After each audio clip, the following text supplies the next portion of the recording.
بسم الله الرحمن الرحيم وعباد الرحمن الذين يمشون على الأرض هونا وإذا خاطبهم الجاهلون قالوا سلاما وإذا خاطبهم الجاهلون قالوا سلاما والذين يبيتون لربهم سجدا وقياما. أعوذ بالله من الشيطان الرجيم. بسم الله الرحمن الرحيم. الحمد لله رب العالمين وصلى الله على محمد وآله الطيبين الطاهرين المعصومين واللعن الدائم على أعدائهم أجمعين من الآن إلى قيام يوم الدين. Dear viewers, Assalamu alaikum wa rahmatullahi wa barakatuh. As you remember, we are talking on moral issues. So far we have touched many issues.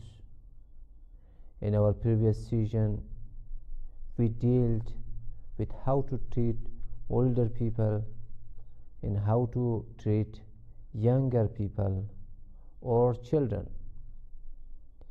But this session is going to be devoted to another issue, that is humbleness and Islamic ethics. Humbleness has a peculiar position in Islamic ethics. Maybe there are schools of thought that do not pay attention to humbleness and regard it as a negative attribute. There are moral schools of thought who emphasize on might and who emphasize on power. If anything is against their dignity, their power, and their might, they are opposed to it. But Islam is concerned about your dignity. Islam is concerned about your strength. Islam does say be powerful. But meanwhile, Islam emphasizes on the principle of humbleness.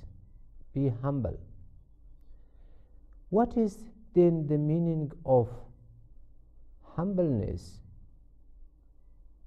Humbleness, according to Islamic scholars of ethics, is nothing but acceptance of truth.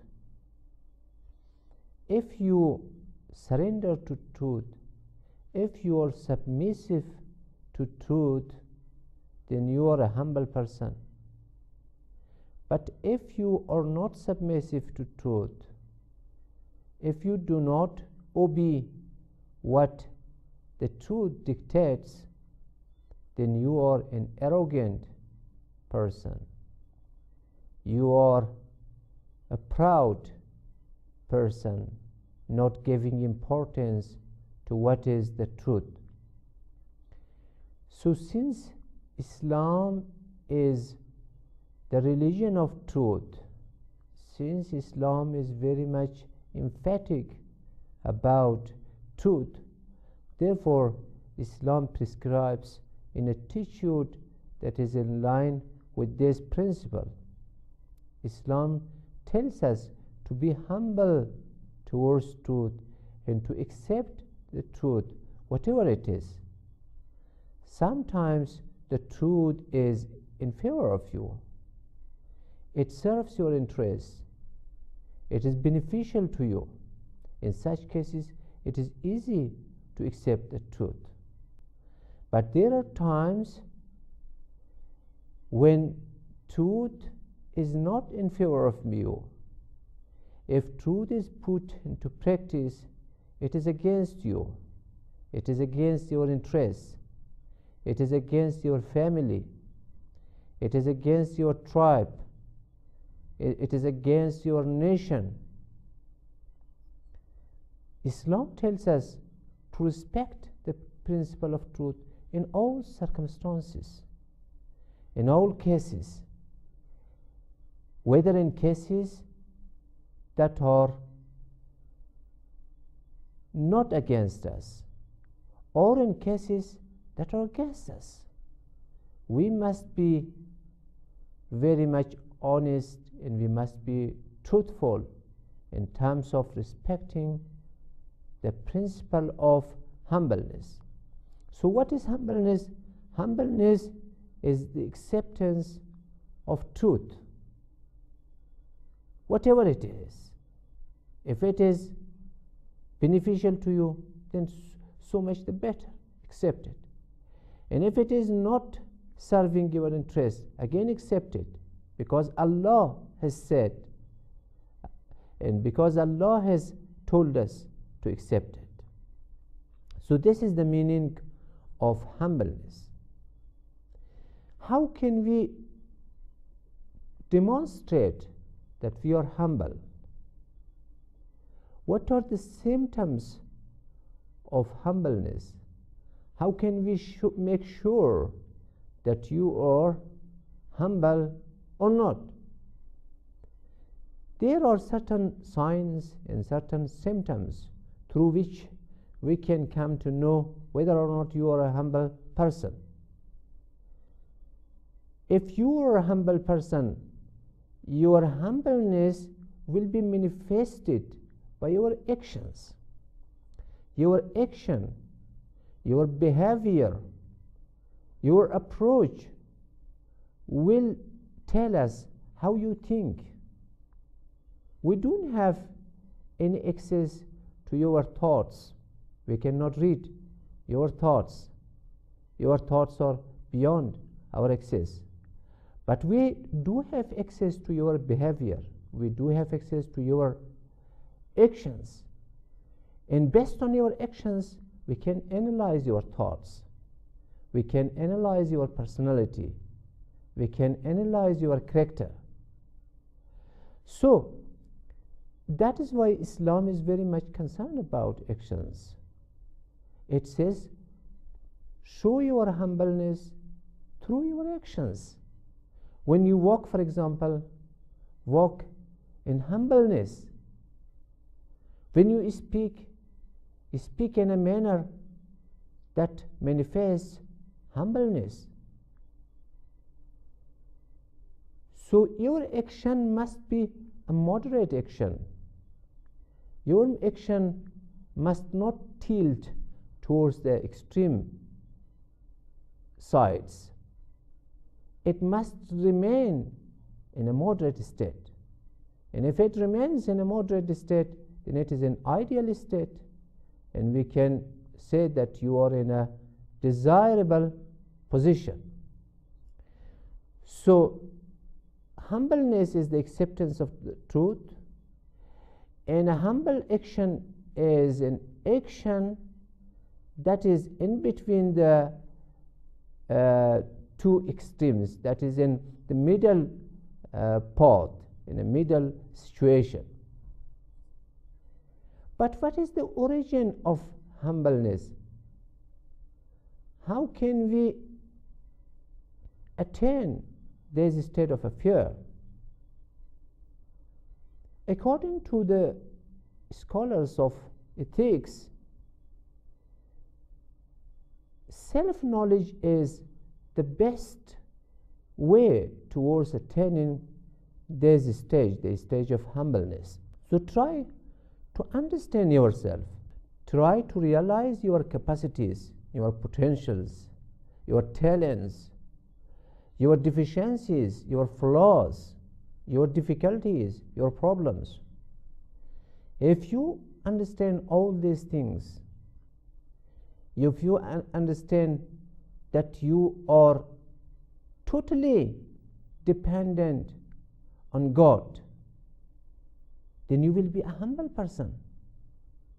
If you understand that without the support of God the Almighty, you cannot breathe, you cannot survive, you cannot continue your life, and whatever you do, it is because of the help and assistance of God.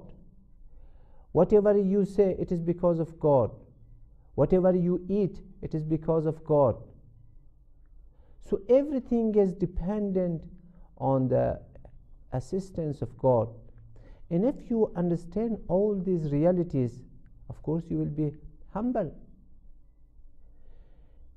And if you understand that you are a very weak person, having no power to better your condition or to fight the things that are against you, and for everything you must take help from God, then of course you will be very much humble, you will be moderate, you will not go for the excessive lines, and you will not go for the extremities. يا مقلب القلوب والأبصار يا مدبر الليل والنهار يا محول الحول والأحوال حول حالنا إلى أحسن الحال. So the main origin for the state of humbleness is a self-knowledge, a correct self-knowledge. If we attain a correct self-knowledge, if we attain a correct understanding of ourselves, then we will be able to be humble. And our humbleness will be a real humbleness. It will not be flattery. When a person flatters, he does it in order to attain certain benefits or in order to get certain objectives. That's why he flatters. But when you are humble, or when you show humbleness, you show it because you believe that it is your state of fear. And the state of humbleness is in line with your nature. It is in line with your real capacities.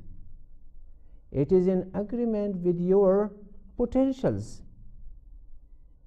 If a person claims more than what he deserves, then of course it is not correct.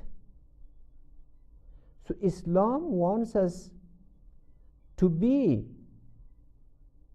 in line with our own nature. Islam wants us to be in line with our own capacities and potentials.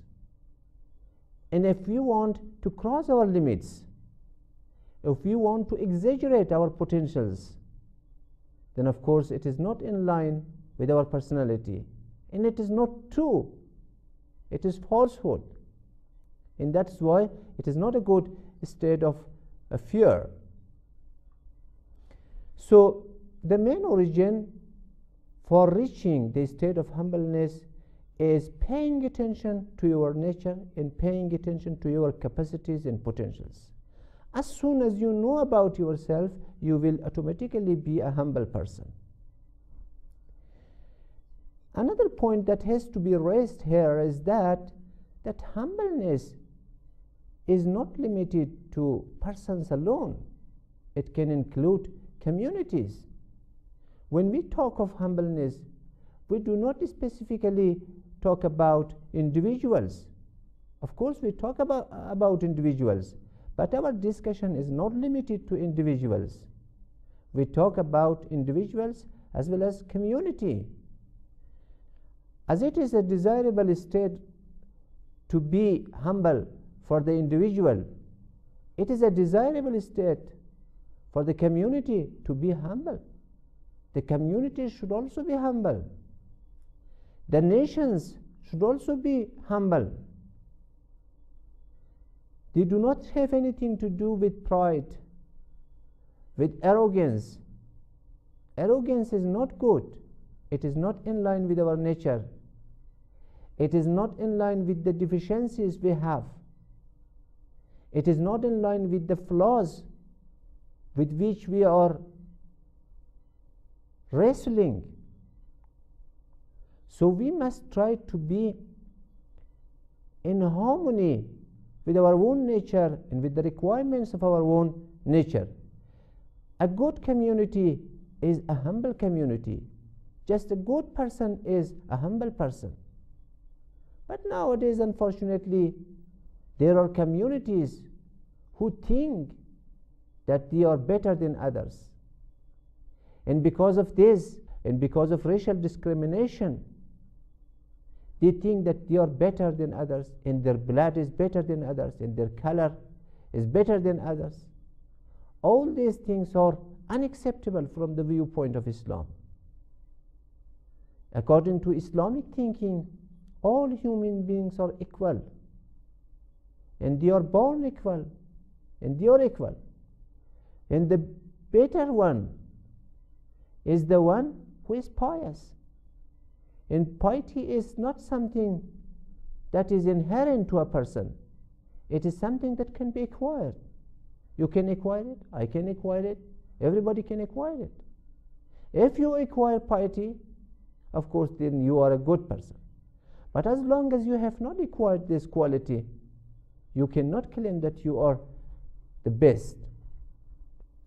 So the thing is that humbleness is not a quality that is restricted to individuals. It is a quality that includes individuals on the one hand and communities and nations on the other. So all are supposed to be humble, whether individual or community. And we must strive, we must struggle to attain this stage. That is a very desirable stage from the viewpoint of morality. And that is why, according to Islamic sources, especially according to the Holy Quran, humbleness is one of the qualities of the believers. Somewhere in the Holy Quran, the qualities of the believers are counted.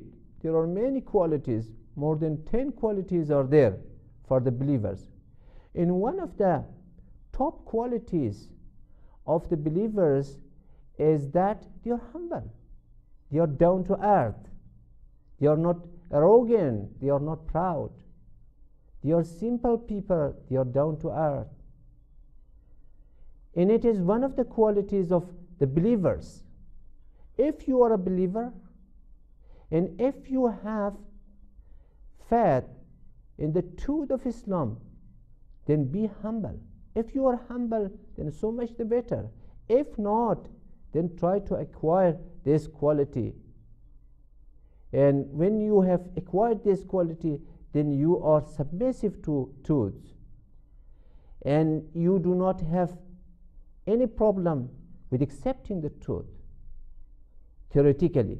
And practically, again, you are not proud. Your action is not the action of those who are proud. You are a moderate person, and you are down to earth. Your lifestyle is a lifestyle that is humble. Your house shows that you are humble. The utensils you use show that you are humble. The car you use shows you are humble. And the travels you make shows that you are humble. All these things, all this data can tell us about your mental state of a fear. When all these things are humble, we can come to know that you are really humble. So one of the qualities of the believers is humbleness. And it is the Holy Quran that says, وَعِبَادُ الرَّحْمَنِ الَّذِينَ يَمْشُونَ عَلَى الْأَرْضِ هَوْنًا وَإِذَا خَاطَبَهُمُ الْجَاهِلُونَ قَالُوا سَلَامًا. This verse is in chapter Furqan, verse number 63. This verse tells us about the qualities of believers. As I mentioned, one of the qualities of the believers is humbleness. Allah Tabaraka wa Ta'ala says, وَعِبَادُ الرَّحْمَنِ, the servants of the beneficent Allah, the servants of beneficent Allah are those who walk on earth in humbleness.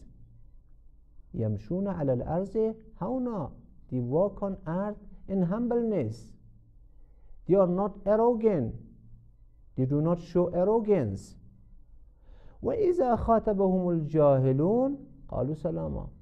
When the ignorant people address them, when the ignorant people want to talk to them, or when they want to insult them or to pass remarks to them, they simply say peace.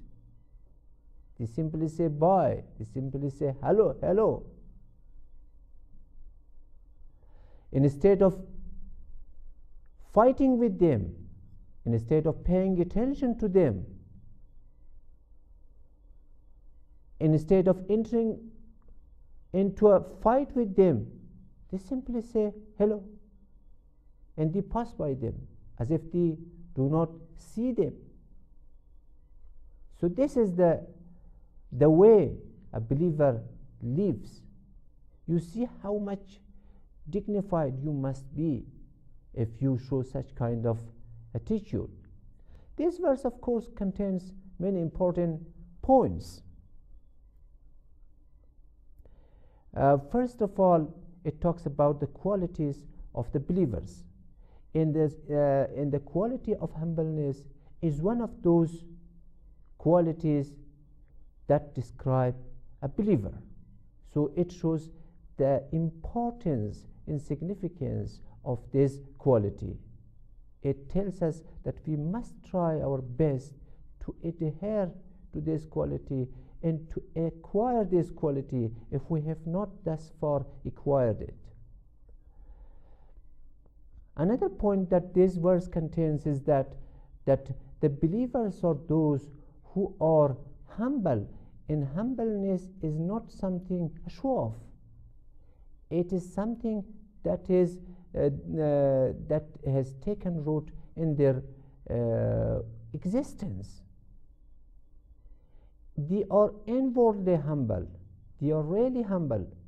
They do not show off, and they are not displaying this quality only. As a matter of fact, they really are humble, and their actions are witness to this claim, and their action shows that they are really humble. So this is another point. Another point is that if a person is humble, if a person is submissive towards truth, he will reach truth sooner or later. But if he is not humble, if he is making grudge, if he is proud, of course he will not find the truth, and he will not be able to make his way towards truth. Look at those who opposed the prophets. All of them were arrogant. Pharaoh was an arrogant person. Namrud was an arrogant person. And because of their arrogance, they did not come to terms with their prophets. They did not accept the words of their prophets. And as a result, they went astray and they were not guided. If you want to be guided, and if you want to take the benefits of being guided, you must respect this principle and be humble. First of all, recognize the truth, understand the truth, and then accept it wholeheartedly, sincerely, with your whole body and with your spirit. And the last point that I want to mention is that this verse is talking about walking, but you don't need to restrict yourself to walking. Walking is just an example. The Holy Quran wants to say that be humble and prove that you are humble. And walking is one of the ways through which we can show that we are humble. Everything, as I gave you the example, when you buy a car, if you buy a humble car, you can show that you are humble. If you buy a house, and if you buy a humble house, you can show that you are humble. If you buy a couch, and if you show that, and if your couch is humble, that it shows that you are humble. So there are many things, and there are numerous things in your life through which you can show that you are humble.